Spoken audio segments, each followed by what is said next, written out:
Welcome to Kenton's videos. Enjoy the video. You begin by preparing the essentials so you can record right away. Set your camera, phone, or mirrorless to 16:9 and lock exposure. This keeps framing consistent. Once done, attach a lavalier or shotgun mic and choose 48K HZ for cleaner audio. Good sound sells the review. Make sure to place your product 1/2 to 1 meter from the lens against a tidy backdrop, and add a soft key light at a 45 degrees angle. This highlights details without harsh shadows. Now you move into the core recording process. Follow a 3-part script, hook, hands-on demo, and verdict, and time each segment so pacing stays tight.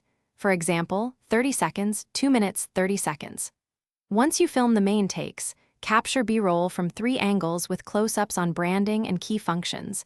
This supports your claims visually. Make sure to record at least 2 full-run takes and 3 focused detail takes, so you have choices in editing and can fix mistakes seamlessly. Finish by editing for clarity. Trim to a strong hook, keep demo highlights, and deliver a concise verdict so viewers stay engaged. Once assembled, perform basic color correction for exposure and white balance, and normalize audio so peaks sit around -6 dB. This prevents clipping. If you encounter problems, try a simple fix. Use noise reduction or swap in lavalier tracks, then resync. This usually resolves pops or room echo without re-recording the entire review. Thanks for watching. Consider subscribing if we helped you.